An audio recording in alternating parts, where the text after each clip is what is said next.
Zoul, salam, bonsoir à tous, j'espère que vous allez tous très très bien. On se retrouve dans cette nouvelle vidéo analyse. On va parler évidemment du cas Yassine Adli et de cette affaire-là qui a pris un petit peu de l'ampleur sur les réseaux sociaux. Adli est devenu l'ennemi public numéro un, si on peut appeler ça comme ça, mais bon, voilà, il subit un acharnement après avoir déclaré officiellement qu'il voulait jouer pour la France au lieu de jouer pour l'Algérie. Et il y a quelques jours, j'ai fait une vidéo en parlant de Petkovic et en parlant de la conférence de presse. J'ai parlé du cas Yassine Adli et j'ai reçu même un certain commentaire d'une personne qui m'a dit non, je connais son père, je sais qu'il veut jouer pour l'Algérie. Voilà, on va parler de ça en détail. Ça c'est le premier sujet. Le deuxième sujet, c'est Nabil Meriz qui possiblement sera le prochain adjoint de l'équipe de Petkovic en équipe nationale et ça crée une polémique à gauche à droite. C'est aussi un sujet sur lequel on va discuter. Donc avant de commencer cette vidéo, n'oubliez pas de liker et de vous abonner à la chaîne. On va commencer par Yassine Adli, qui a choisi officiellement de jouer pour l'équipe de France. Voilà, il veut jouer pour l'équipe de France. Donc sa priorité c'est de jouer pour l'équipe de France. Donc je ne le vois pas venir en Algérie. Voilà, je pense que ça c'est assez clair. Je pense que pour une fois on tombe sur quelqu'un d'extrêmement sincère. Il a déclaré, il y a des gens qui sont choqués alors que non, tu dois pas être choqué. Il a une double nationalité, il est né en France, donc quelque part il est plus français qu'algérien, ça c'est oui, ses parents et ses origines, ils sont algériens, mais il vit en France, il est né en France, il a subi une formation française, il parle le français, donc tout ça, ça te prouve que oui, il a le choix entre deux équipes, il va choisir entre deux sélections, il va choisir celle qu'il veut déjà, et après ça c'est assez clair. Voilà, en Espagne, il y a mal pouvait choisir le Maroc, il a choisi l'Espagne. Voilà. Donc, c'est un choix personnel que je ne vais pas essayer de critiquer ici ou de discuter. Ça le concerne lui-même. Mais j'ai fait une vidéo il y a quelques jours où j'ai parlé, comme je l'ai dit, comme je le répète, de Petkovic dans la conférence de presse. Et il y a beaucoup de journalistes qui sont beaucoup appuyés sur ce cas de Yassine Adli. Ils ont parlé, ils ont reparlé, ils ont tout le temps cité Yassine Adli. Pourquoi est-ce que vous allez le convaincre? Vous l'avez entraîné, vous allez le faire venir. Ce jour-là, j'ai dit, on doit d'abord savoir si ce joueur-là, quel qu'il soit, a vraiment une envie de venir jouer en Algérie, a vraiment envie de porter les couleurs de l'équipe nationale.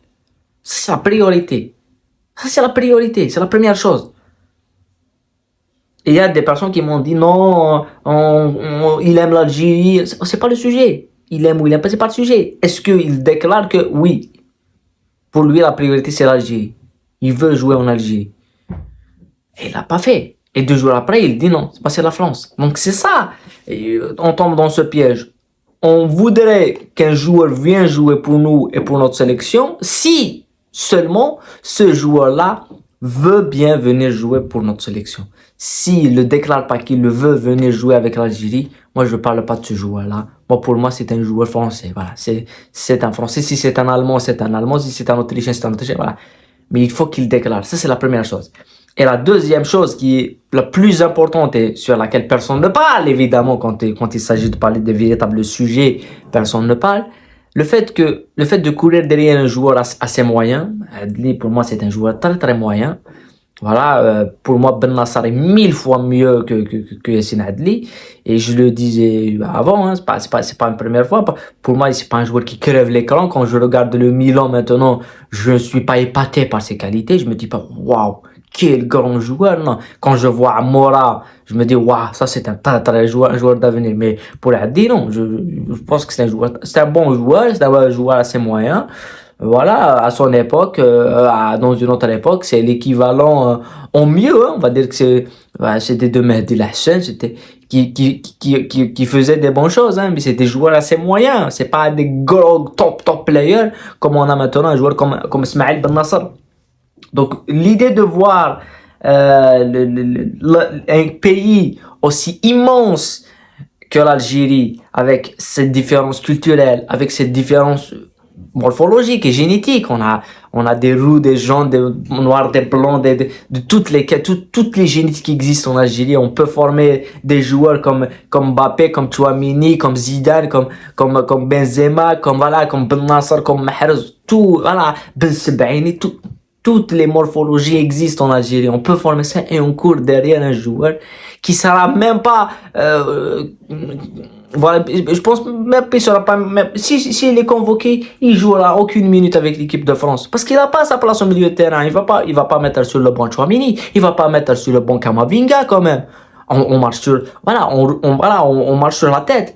Donc, pour moi, c'est un échec de toute une fédération qui a choisi, au lieu d'aller faire les choses sérieusement, c'est-à-dire d'aller faire de la formation, faire un plan de formation, faire ouvrir des centres de formation dans le sud, constituer des centres de formation, des stades dans le sud, à l'est, à l'ouest, au centre, au nord du pays, partout en Algérie, essayer de former, essayer de profiter de toute cette qualité qu'on a et qu'on possède. On va courir derrière un joueur qui est non seulement extrêmement moyen, parce que pour moi, quand je pense au top 30 milieu de terrain en Europe, ou au top 40, Adli pour moi ne fait pas.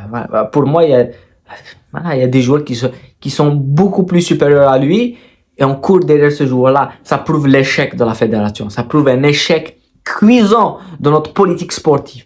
Voilà. C'est ça le sujet qu'on doit traiter. C'est pas parce que il est pas venu. Et moi je vois d'autres personnes qui disent Belmadi il nous a fait venir Gouiri, il a fait venir Aouar. Pour moi ça c'est aussi un échec. C'est pas ça qu'on veut. On veut former des joueurs. On veut que ce genre de joueurs puisse venir de notre cru, développer notre football, développer notre championnat, développer les infrastructures nationales. C'est comme ça que ça marche. Voilà. Et pour Belmadi, je vais en reparler après. Ça, c'est un autre sujet. Je vais faire une vidéo spéciale sur Belmadi, l'affaire des micros, des téléphones. Ça, c'est une vidéo qui va sortir toute seule. Donc ça, c'est pour parler de cet échec pour moi de la fédération, qui est sans doute assez incroyable. On court derrière un joueur qui, au final, ne veut même pas de nous. Voilà, ça c'est, voilà, comme je l'ai dit, je ne critique pas son choix. C'est sa carrière et qu'il en profite, voilà. Mais une chose est sûre, il a parlé de haut niveau et il y a beaucoup de personnes qui nous ont dit, même les autres joueurs, et c'est vrai que des joueurs comme Aouar, des joueurs comme Aouar, il était très très proche de jouer pour l'équipe de France.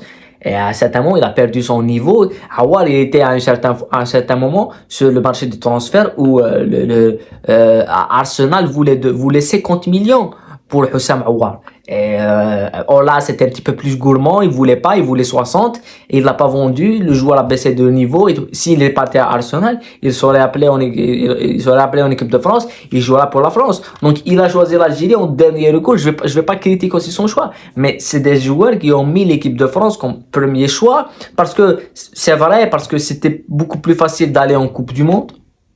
Bah oui, c'est beaucoup plus facile d'aller en Coupe du Monde avec l'équipe de France qu'avec un club africain. Avec une équipe africaine, c'est beaucoup plus facile d'aller en Coupe du Monde avec une équipe nationale européenne.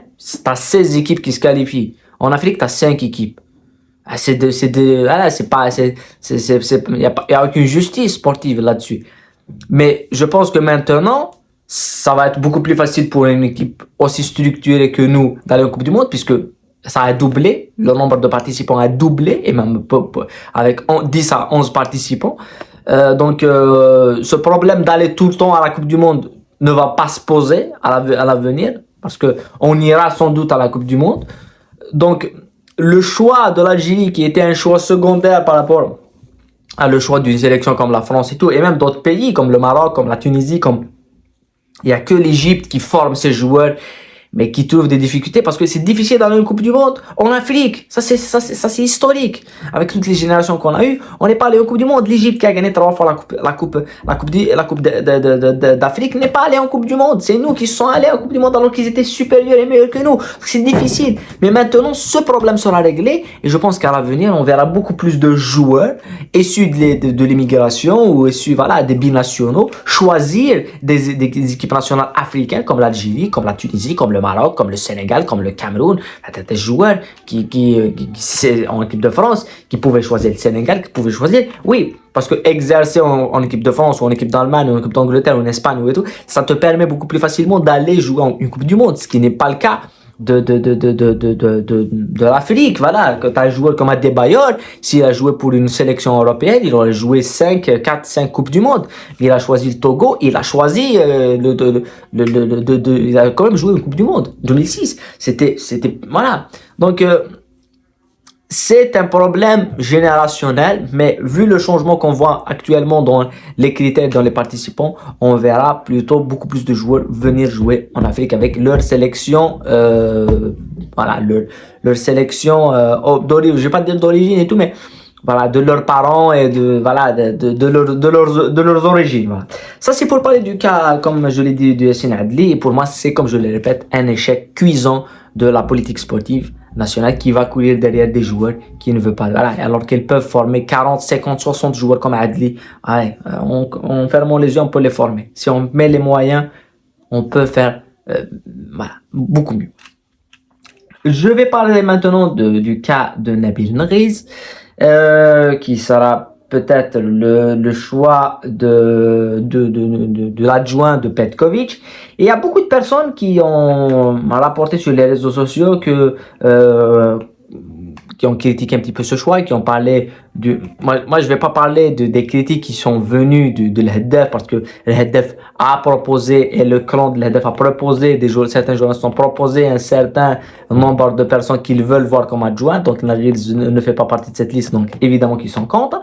Mais je vais pas parler de ces personnes-là, je vais parler beaucoup plus de certaines personnes qui ont dit que Nriz, Petkovic, on lui a imposé Nriz et Petkovic n'a pas choisi Nriz et qu'il a été imposé et que ils ont recruté Petkovic pour le gérer comme ils veulent. Moi, je suis pas d'accord avec ça parce que je pense que Belmadi faisait cette tâche. Il était quelqu'un qui était très, très proche de la fédération, très, très proche de toutes les instances sportives algériennes. Hein. Belmadi, on l'a surprotégé parce qu'il a gagné la CAN, oui, mais on l'a surprotégé malgré beaucoup d'échecs. Et il y a ça va sortir prochainement. Oui, Belmadi va parler, mais après, il y aura beaucoup de personnes qui travaillent dans beaucoup d'instances sportives algériennes. Ça va venir. Voilà, comme ça est venu des déclarations sur Saadane et tout, on s'en rappelle, c'est 10 ans après. Ça va venir, qu'il y a beaucoup de personnes qui ont surprotégé Belmadi et beaucoup de personnes qui ont voulu le maintenir malgré cet échec en Côte d'Ivoire. Beaucoup de personnes qui voulaient le maintenir. Donc, pour moi, je suis pas là en train de critiquer, de parler du choix de ce choix ou d'un autre. Je veux juste dire que on peut pas juger quelqu'un qui n'a même pas encore commencé à travailler. C'est ça notre problème. Voilà. On doit attendre, on doit laisser le temps au temps et voilà. Le choix du sélectionneur devait se faire. Il devait avoir un changement de sélectionneur. Moi, c'est ce qui me dérange, c'est des personnes. C'est devenu tellement problématique avec les réseaux sociaux que peu importe celui que tu mets, c'est pour ça que moi je prends beaucoup de pincettes quand on parle de joueurs, d'entraîneurs, de bons ou de mauvais choix. Je prends beaucoup de pincettes et j'essaie au maximum de pas critiquer dès le début, j'essaie de trouver des points positifs et j'essaie même de trouver des circonstances atténuantes aux premiers échecs. Voilà, parce que le football c'est compliqué. Mais là on voit que des gens, le sélectionneur ou l'entraîneur ou le joueur n'a même pas commencé à jouer, n'a même pas fait sa liste, n'a rien commencé comme travail. Et déjà on le critique, déjà on dit que c'est un mauvais choix, qu'il a échoué. C'est du n'importe quoi. Ça me dépasse. Donc laissez le temps au temps, laissez le sélectionneur jouer ses matchs. On a quand même laissé du temps à beaucoup d'autres sélectionneurs, on leur a laissé beaucoup de temps. Après, pour parler de ses objectifs et de tout ça, ça va être des objectifs qui seront pas d'aller chercher la Coupe d'Afrique. Ça peut pas être un objectif. Ça peut être un objectif d'aller en demi. On a vu. Le Maroc vient de faire de demi-finale de Coupe du Monde. Ils ont fait un objectif, c'est d'aller en demi-finale. Ils sont en huitième. Alors qu'ils ont peut-être la meilleure équipe de leur histoire. Oui, l'équipe de 98 était bonne, mais là, voilà. Donc c'est difficile d'avoir un objectif en Afrique. C'est difficile d'avoir un objectif dans le football de sélection. Il faut avoir des joueurs qui peuvent aller combattre pour toi, aller se sacrifier pour toi. Est-ce que ces joueurs-là vont se sacrifier pour ça? Donc, beaucoup de paramètres doivent être cochés, beaucoup de cases doivent être cochées pour qu'on dise oui, ça va réussir ou ça va échouer. Voilà. Mais pour moi, on peut pas aussi, voilà, Nabil Nariz, il prend des critiques gratuites uniquement parce qu'il s'appelle Nabil Nariz. Voilà. S'il s'appelait Christophe ou Jean-Luc, il y aurait beaucoup moins de critiques. Oui, il y aura des critiques sur le salaire, sur, voilà, c'est d'autres, c'est une autre méthode et c'est une autre partie du médaillon de la critique, voilà. Puisque c'est un Algérien, on va parler beaucoup plus de son incompétence, on va dire non, il a pas géré ça, il sait pas parler telle langue. Si c'est un étranger, on va dire, ah, il a échoué en Allemagne, ah, il a un gros salaire, voilà. Mais on parle pas football. Voilà. Moi, j'ai parlé durant la conférence de presse, j'ai parlé de la question sur le fait que personne ne parle tactique. Personne n'a posé une question tactique à l'entraîneur. Personne lui a dit est-ce que tu vas jouer avec 6, avec 3, avec quel système tu préfères jouer et tout. Et j'ai reçu un commentaire d'une personne, il m'a dit c'est pas le temps de parler de tactique. Le tactique c'est après. Voyez, ça c'est le raisonnement des personnes qui sont, voilà, qui regardent le foot ou qui suivent le foot uniquement parce que maintenant le foot c'est démocratisé et le foot c'est le sport numéro 1 au monde et que tout le monde le suit. Mais sinon, le football c'est tactique, la priorité c'est la tactique, c'est la stratégie, c'est ça la priorité. Pourquoi Guardiola c'est gagné tout le temps? Parce qu'il laisse pas de détails sur ça.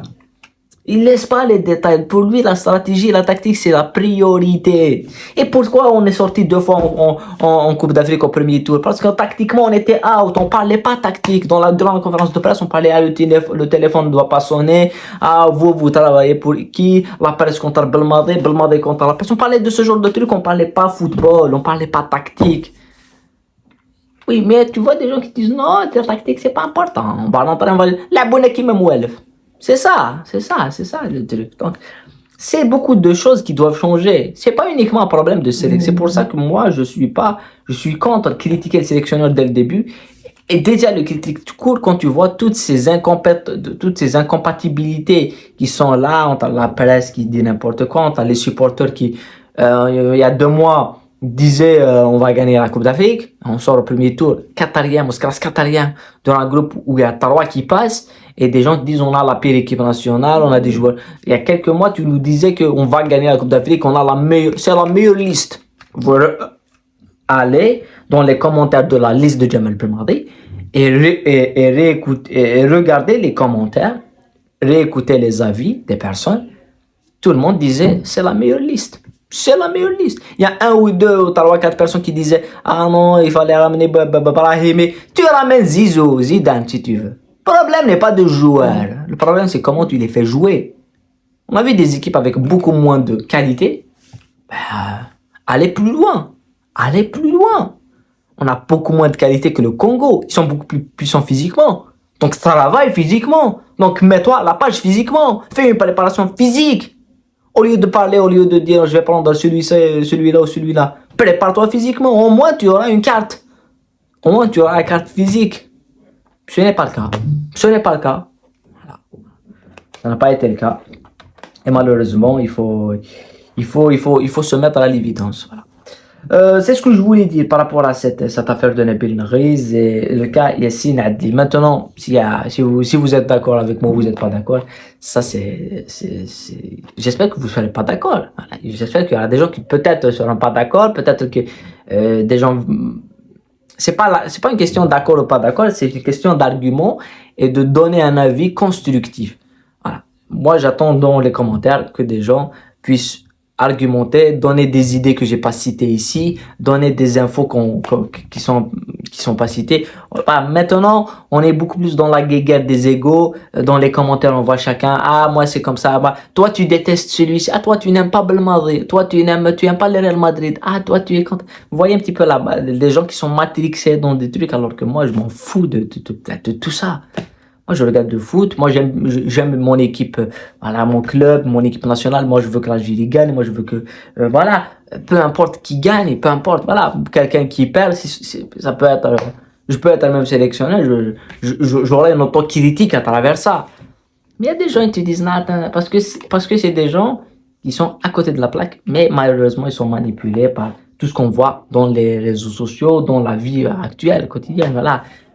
C'est assez triste, mais voilà. C'est plus comme avant. C'est plus comme avant. Voilà. En tous les cas, prenez soin de vous, la paix sur vous. On se retrouve dans d'autres vidéos, comme d'habitude.